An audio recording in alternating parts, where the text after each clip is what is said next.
भारत माता की। भारत माता की। हरियाणा के राज्यपाल श्री असीम घोष जी, यहां के लोकप्रिय और ऊर्जावान मुख्यमंत्री नायब सिंह सैनी जी, केंद्रीय मंत्रिमंडल में मेरे सहयोगी अश्विनी वैष्णव जी,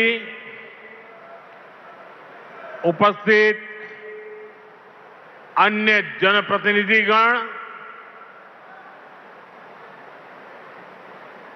और इस समय टेक्नोलॉजी के माध्यम से भी हरियाणा के अनेक स्थान पर उपस्थित सभी मेरे प्यारे हरियाणा के भाइयों और बहनों, ये कुछ फोटो वोटो लाए हैं, ले लो भाई, वरना पीछे किसी को दिखाई नहीं देगा। जरा एसपी जी के लोग कलेक्ट कर ले इसको। धन्यवाद भाई, आप बढ़िया चित्र बना करके लाए हो, धन्यवाद आपका।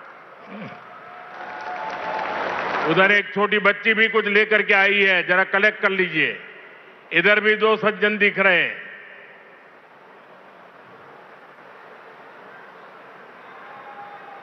और फिर आराम से बैठ जाइए सब लोग।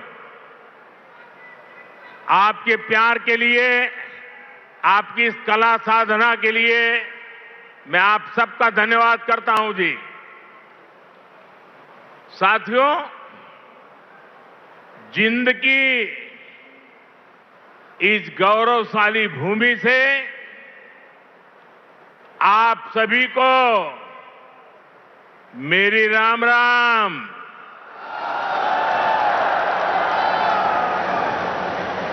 आज इस पवित्र धरती पर आकर मन गदगद हो गया है। यह कोई साधारण धरती नहीं से,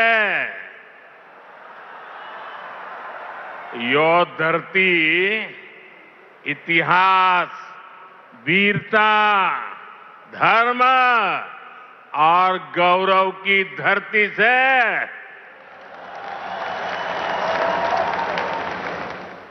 शक्तिपीठ माता जयंतिया का नाम और आशीर्वाद इस शहर पर बना रहता है। और मेरे लिए तो जिंद आना पुरानी यादों का झरोखा खोलने जैसा है। मैं बैठे बैठे कई चेहरे देख रहा था, पुराने, सारे परिचित चेहरे। बहुत लोग होंगे जो क्लेम करते होंगे कि मैं उनके स्कूटर पर जींद में आया करता था। कई दशक पहले मैं संगठन के काम से पहली बार जींद आया था। फिर आप लोगों ने मुझे जो अपनत्व दिया, जो प्रेम दिया, वो आज तक मैं भूला नहीं हूं। मुर्रा भैंस का दूध, दही और घी, जिंद का देसी बुरा और यहां का घेवर, ये वो यादें हैं जो जिंद से जुड़ ही जाती है।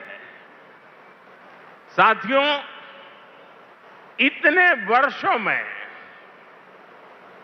जिंद का घी और जिंद का घेवर तो नहीं बदला, लेकिन जिंद के तेवर बदल गए हैं। आज जिंद बीजेपी एनडीए के सुशासन मॉडल की तस्वीर बन रहा है। बीते वर्षों में पूरा हरियाणा ही विकास की नई पटरी पर चल पड़ा है। आज का ये कार्यक्रम डबल इंजन की बीजेपी सरकार के इसी मिशन को नई ऊर्जा से भर रहा है। साथियों, आज जिंद का, हरियाणा का नाम इतिहास के पन्नों में दर्ज हो गया है।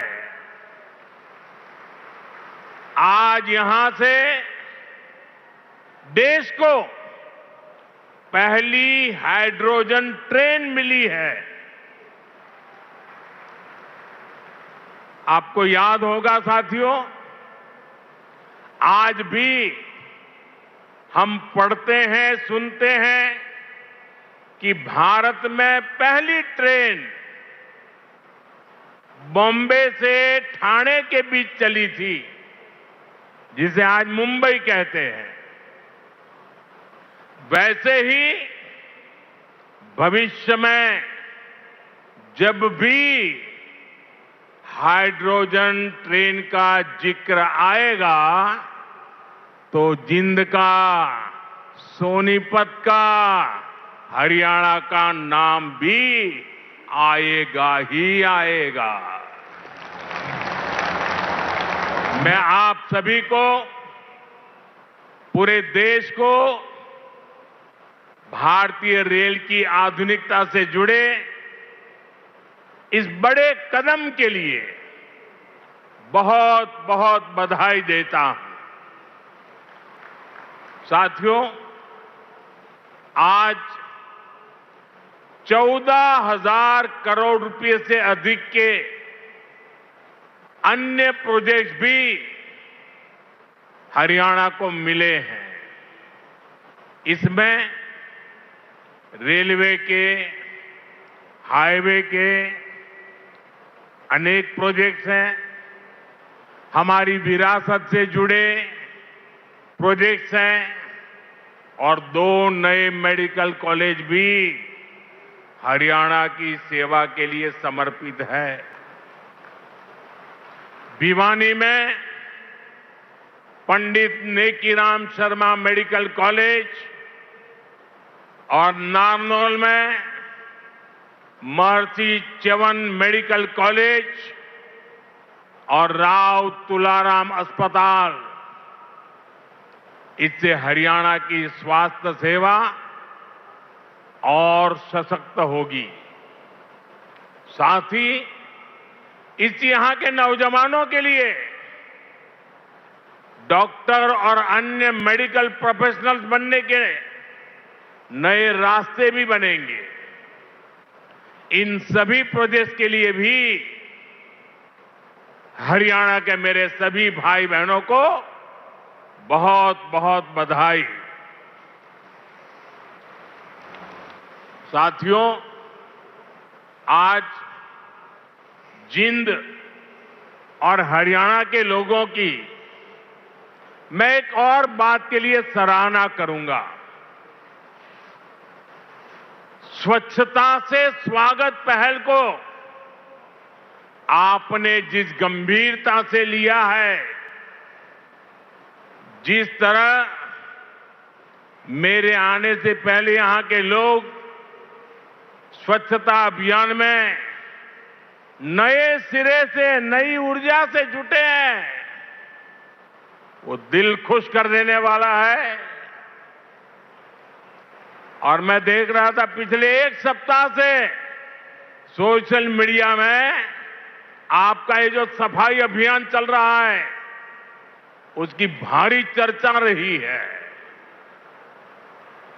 लेकिन कुछ लोगों ने ये भी कहा है सोशल मीडिया में, मोदी जी आप बार बार आइए ताकि हमारा जिंद स्वच्छ रहे। जिस महाशय ने ये भाव व्यक्त किया है, मैं उनका धन्यवाद करता हूं। लेकिन मैं जिंद वालों से आज कुछ मांगने आया हूं।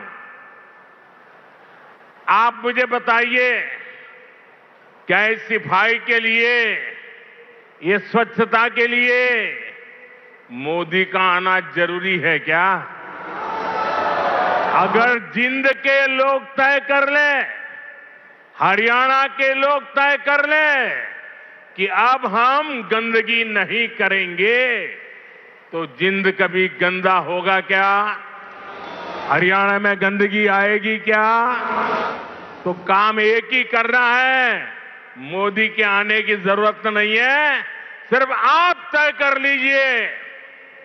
स्वच्छता ये हमारा स्वभाव बना देंगे, स्वच्छता ये हमारे संस्कार बना देंगे। हम स्वच्छता को इसी तरह अपनी हर दिन की जिंदगी का हिस्सा बनाएंगे। साथियों, अगर हम रेलवे के इतिहास पर नजर डालें तो पाते हैं कि 19वीं सदी के रेलवे की पहचान स्टीम इंजन से बने थे। 20वीं सदी की पहचान डीजल और बिजली से चलने वाली रेल बनी, और अब 21वीं सदी की रेल हाइड्रोजन से चलने वाली है। आज भारतीय रेल ने भी 21वीं सदी की इस टेक्नोलॉजी में एक बड़ा स्टेप लिया है। आज जिंद से सोनीपत के बीच हाइड्रोजन ट्रेन चली है। अभी ये सफर 90 किलोमीटर का है, लेकिन भविष्य में इसका विस्तार होने की बहुत संभावनाएं हैं। हम इस पर रिसर्च करते रहेंगे, लागत कम कैसे हो इसका तरीका ढूंढते रहेंगे, एफिशिएंसी कैसे बढ़े इस पर काम करते रहेंगे, और बड़ी जांच पड़ताल करते करते एक के बाद एक कदम उठाते जाएंगे। दुनिया में हाइड्रोजन ट्रेन अभी अभी आई है, करीब 7-8 साल पहले ही अस्तित्व में आई है। अभी दुनिया के 3 या 4 देश ही हैं जिनके पास हाइड्रोजन ट्रेन चलाने का सामर्थ्य है, और जिन देशों में अभी ऐसी हाइड्रोजन ट्रेन भी चल भी रही है, वहां बहुत शुरुआती दौर में है। लेकिन भारत की जो ये हाइड्रोजन ट्रेन है, उसके सामर्थ्य के बारे में सुनकर आपको भी गर्व होगा, एक एक हिंदुस्तानी को गर्व होगा। साथियों, जिंद से सोनीपत को चलने वाली हाइड्रोजन ट्रेन दुनिया की सबसे ताकतवर हाइड्रोजन ट्रेन है।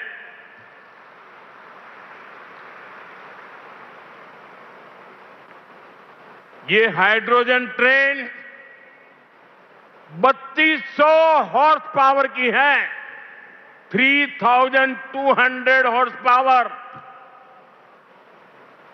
और सबसे ताकतवर ही नहीं, भारत की हाइड्रोजन ट्रेन सबसे लंबी भी है। दुनिया में जहां हाइड्रोजन ट्रेन चल रही है, वो 3 या 4 कोच वाली है, और भारत ने पहली बार में सीधे 10 कोच वाली हाइड्रोजन ट्रेन चलाकर दुनिया में अपना झंडा गाड़ दिया है।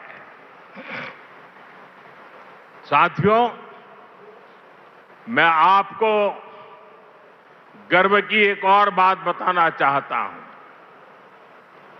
भारत की यह हाइड्रोजन ट्रेन धुआं रहित तो है ही, ये मेक इन इंडिया का भी एक बहुत सफल उदाहरण है। इस हाइड्रोजन ट्रेन को भारत के ही इंजीनियर्स ने डिजाइन किया है, भारत की ही कंपनी ने इसको बनाया है। साथियों, यह हाइड्रोजन ट्रेन बाकी ट्रेनों से बिल्कुल अलग है। इसके लिए पूरा सिस्टम अलग चाहिए, पूरा इंफ्रास्ट्रक्चर अलग चाहिए। यहां जिंद में भी इसके लिए तमाम सारी व्यवस्थाएं बनाई गई है। और साथियों, आने वाले समय में यहां हाइड्रोजन ट्रेन से जुड़ा और भी इंफ्रास्ट्रक्चर बनेगा। नई नई फैक्ट्रियां लगेगी जो हाइड्रोजन ट्रेन नेटवर्क की जरूरतों को पूरा करेगी। यानी इस ट्रेन से हरियाणा के नौजवानों के लिए रोजगार के अनेक नए अवसर बनने तय है। साथियों, पिछले 12 वर्षों में भारतीय रेल में जो ये बड़े बदलाव हुए, इससे भारत को एक और फायदा हुआ है। आप देख रहे हैं कि पिछले कई महीनों से पश्चिम एशिया में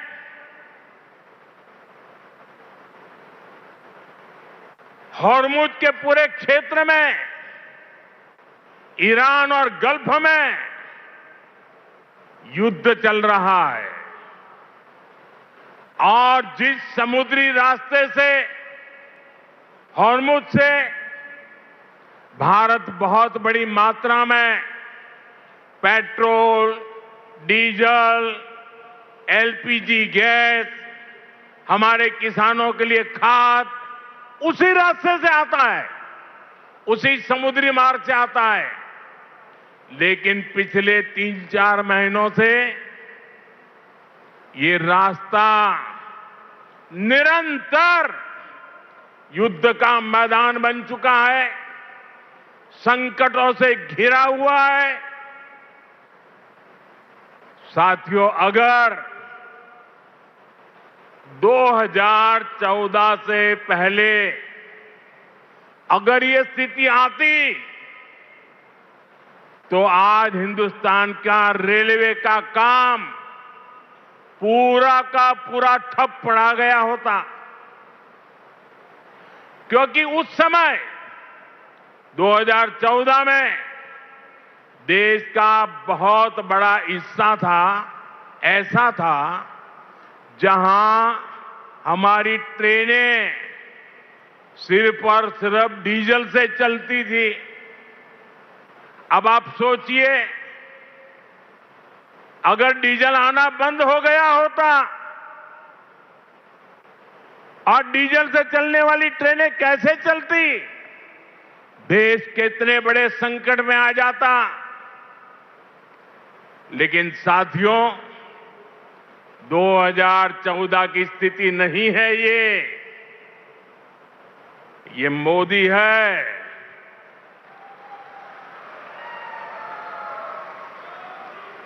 बहुत पहले सोचता भी है और समस्या के समाधान के रास्ते भी जमीन पे उतारता है।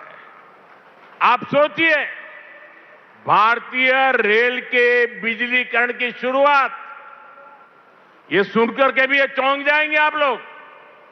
बिजलीकरण की शुरुआत 1925 में हुई थी, यानी करीब 100 साल पहले। 1925 से लेकर 2014 तक, यानी करीब 90 साल में पूरे देश का जो रेल नेटवर्क था, उसका सिर्फ 30%, 30%, 1/3 से भी कम रेल नेटवर्क का बिजलीकरण हो पाया था। 70% क्षेत्र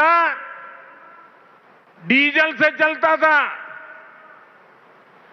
और जिस गति से 90 साल में 30% काम हुआ तो 100% होते होते 300 साल लग जाते, 200 और लगते।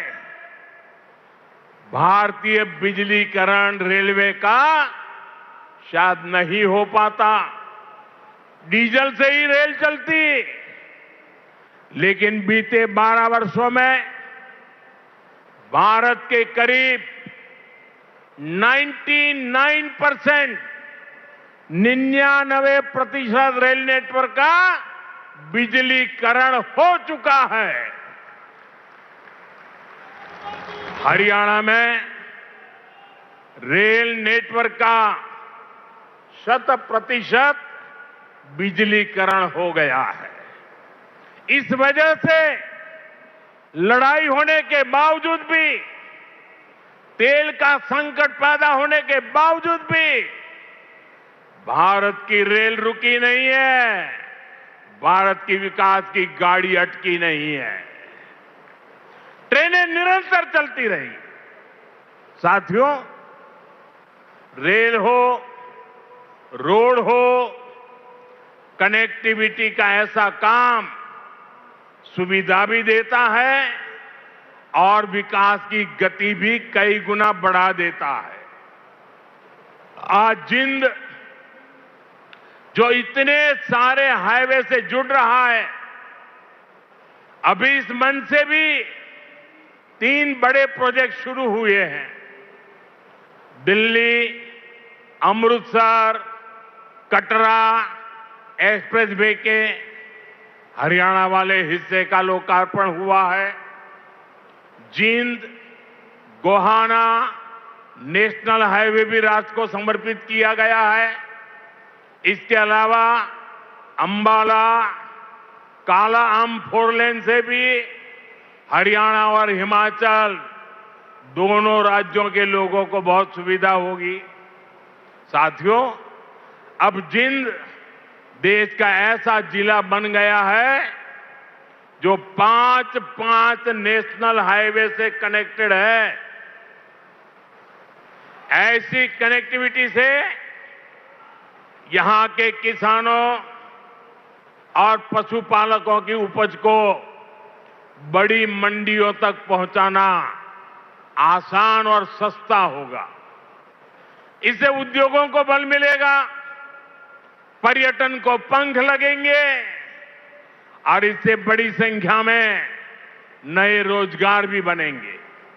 साथियों, आप सभी जानते हैं, अभी मैं कुछ दिन पहले ही इंडोनेशिया, ऑस्ट्रेलिया और न्यूजीलैंड की यात्रा से लौटा हूं।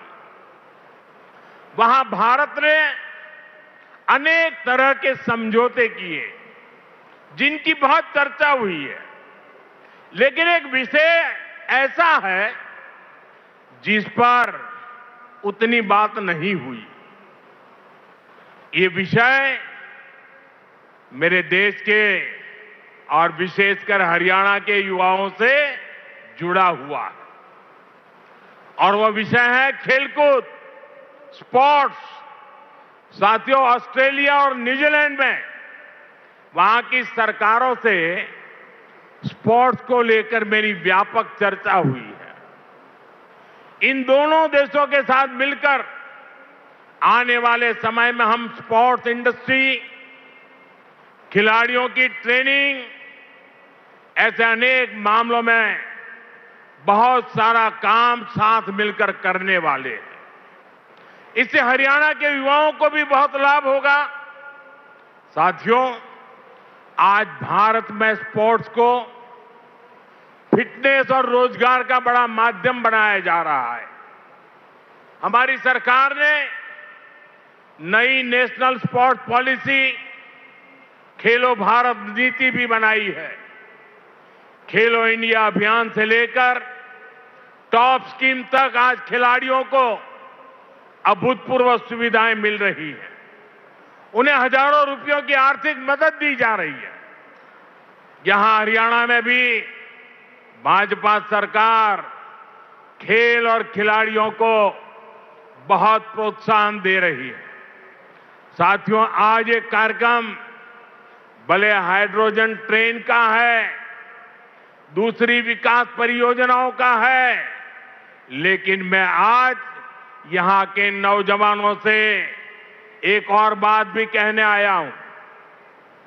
आप सभी जानते हैं, साल 2030 में भारत कॉमनवेल्थ गेम्स को होस्ट करने वाला है। 2036 में ओलंपिक गेम्स भारत में हो, इसके लिए भी हम पूरी तैयारी कर रहे हैं। इसलिए हर खिलाड़ी को जोरदार तैयारी करनी है, पूरा दमखम लगाना है। मैं आपको विश्वास दिलाता हूं कि डबल इंजन की बीजेपी सरकार आपको हर सुविधा देगी।